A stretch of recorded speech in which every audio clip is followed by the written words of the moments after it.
Hi, everyone. I'm Gold Derby News and Features Editor Ray Richmond, and I'm here with Ayo Edebiri, who hasn't had a lot of trouble finding work this year. She starred in the comedy feature Bottoms. She had a role in the comedy theater camp, and that's her voice in Teenage Mutant Ninja Turtles Mutant Mayhem, all of that. And she stars as sous chef Sydney in season 2 of FX's The Bear. And well, I'm sorry, but we're out of time. I want to thank Ayo Edebiri. Yeah, no, just all the credits probably. Yeah, that's fair. Seriously, Ayo, congrats on the major career surge lately. And we'd be here till next week if I actually mentioned everything you've been doing. You're probably the busiest performer in the business right now, and your star continues to rise. How are you liking this fame thing? I like working because I like my job, so that part is great.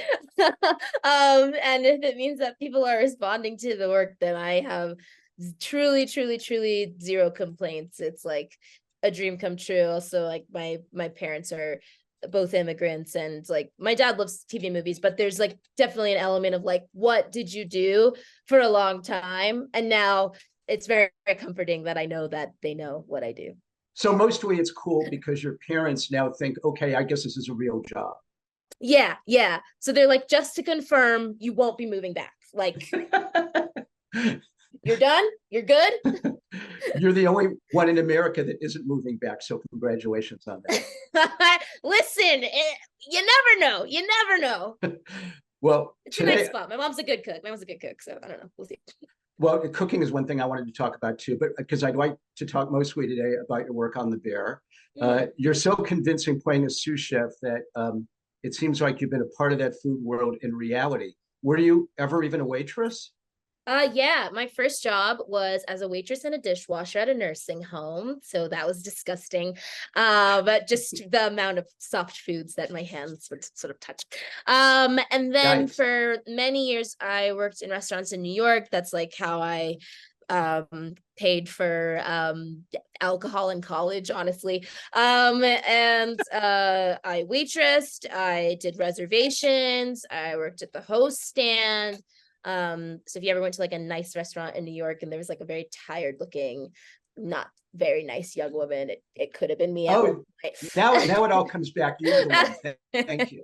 It'll be an hour. I don't know what to tell you. You're welcome to join us at the bar. It seats are first come, first serve there. But it will be an hour ultimately. Thank you. Yeah. Yeah, it's been a lot of that. I remember when I first read the like the had a callback for Bear for Sydney, and Chris said, he was like, it's amazing that you got the rhythm right. It's like a lot of people really can't get that rhythm right. And I was like, I've been yelled at by that rhythm for many years of my life. So I didn't know I was training even when I was. Fantastic. Did you receive any actual culinary training though after you took the role? Yeah, Jeremy and I went to culinary school and we had like an intensive course for a few weeks. Then after that, I shadowed a few chefs, female chefs specifically, because I really, really, that was very important to me. And then I went into New York and worked at some restaurants. Wild Air and Contra were two of them. And then I was like truly in the kitchen. And I actually had a really funny moment. One of my friends came into Wild Air and he brought his parents because they were visiting New York and he wanted to take them to a fancy restaurant. I was like, I think that's my friend. And I also am quite superstitious. So I really don't like talking about things until, I don't know, until even after they're out. So I didn't tell any of my friends what I was doing. And I just like was cooking in the back and he was like, Ayo, like, is everything okay? Yeah. Hard to wrap his brain around it. Yeah, but I sent them some extra stuff, which was really nice. Really, is it anything near as intense and anxiety riddled on the Bear set as it is being an audience member watching it? No, it's so pleasant. Thank God. It's so incredibly pleasant. It's like the best experience ever. So you're like really nice to each other. You're not rude to each other. No, we're not rude to each other. Everybody's very nice. And it's a really I think because it has to be, but it's like a super efficient and communicative set. And I think you can't create that type of, I mean, you could, but I prefer if you didn't create that type of atmosphere without really being clear with each other what's needed in the scenes and how we're gonna shoot it, because we also shoot really quickly. It's very fast turnaround. We shoot it in the beginning of the year and then it releases in June. It's pretty quick, and so we have to be very intentional, and yeah, and communicative. There has to be a lot of like post-production stuff on it too, if they have Yeah. 6 months before it goes on the air. If season 3 you see like a stop motion like claymation episode, then you know what happened. Oh, good. Thank you for the scoop. No, Breaking news. actually, if you could step outside your experience on the show and become Mm, suddenly an impartial party for a second, what do you think it is about this show that resonated so powerfully with people? I'm gonna steal a bunch of different answers from my cast members who are smarter than me. One thing Eben Moss-Backrack, who plays Richie, said that I thought was really interesting was that the show came out kind of like right at the end of like COVID restrictions, and I think a lot of people were thinking about what work means to their lives because of COVID, and how much our work families really were a part of our lives. And also, you know, the thing that you were doing for 20 years that might have been easy to do when you were going in suddenly became a lot harder when you were at home, and you realized like it wasn't maybe fueling you in that way. So I think a show that kind of touched on that, a show that touched on passion, on found family, and on just like, you know, are we living the lives we wanted to live? I think also there haven't really been a lot of like cooking shows that touched on that element really. And like I remember when I was doing training, I loved asking the chefs I was working with what their favorite cooking TV shows or movies were, and everybody said Ratatouille. Like Ratatouille was like the best that And that would I of think course be an people had in animated that film. world. Yes, about a rat that cooked in a man's hat. So I think for people to also have some sort of like realism in that space, because everybody interacts with restaurants, whether you've worked in them or you've dined at them, everybody interacts. And so I think having something that also just was in that arena was very exciting to people. And yeah, I think a lot of us people had me saying, and I'm saying 7 different answers. Can you imagine that? But I think a lot of us people hadn't really like known maybe in that or seen in that way as well, if they knew of us. And so I think there was also this element of feeling like there were just a lot of different discoveries happening at once that felt cool. And Jeremy in the white t-shirts, obviously. Well, that was a pretty smart answer for somebody that's not as smart as your cast members. I told you I selectively curated. It was very impressive. Sydney, you know, really evolves in season 2. Io, I loved your tasting tour of Chicago in episode 3. That looked like it was a lot of fun to do.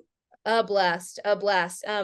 And yeah, I mean, I just got to eat amazing food at amazing restaurants with all these chefs who like come and helped us on the show and have become friends. And I also just got to eat a bunch. So yeah. I was going to say, you're really eating in these scenes. That isn't your fake eating. No, we really, really, really hate food waste on the show and do our best to try to prevent it. So if something is like being cooked in the scene, we prep and do it so that, you know, like we don't have to do it too many times on set, and then we'll eat it or we'll give it to the crew and they'll eat it because we make sure that it tastes good. The hard one was the omelet. There's an omelet in season 2 that I make, and the first time I made it truly perfectly, and then when I got to set, I don't know, I got the yips, and so I wasn't getting that folds right the way that I wanted to, and so I had to make it like 15 times or something, and that was really frustrating for me because I was like, I know I can get this perfect, and everybody was like, you can keep making it because we're just gonna eat this omelet that's like genuinely amazing, so don't worry about it. But yeah, It's kind of inspiring that you get to play such a strong woman who doesn't back down from anyone or anything on the show, Io. Is that what originally attracted you to that role? I mean, I loved the script. I think that was like the first thing, and it just felt very different. I think also to things that I was reading, especially as a young comedian, as a young woman, I was just like, this just feels like it has substance. I don't know where it'll go or what it is, but the pilot really gripped me, and I just wanted to know more about the show. And I really do love Sydney because she's flawed, like she's unrelentless and she's not perfect. And I think especially at like, you know, just as a younger woman, having the opportunity to play like a character with such dimension, who's not perfect, who's not just a foil for the lead, or, you know, like just like somebody who like slowly becomes like confused and in love, you know, like that is really it just feels very special and something that I'm really grateful for. And I like that I've been getting to play in their different like ilks, like complicated, strange young women who are all sort of weird and I don't know, idiosyncratic in their own ways. Mm-hmm. Before we wrap, just a quick Bottoms question. How fun was it to Yeah. lean into the campiness of Bottoms and ad lib with Rachel? Did any of that make the final cut? The most fun ever.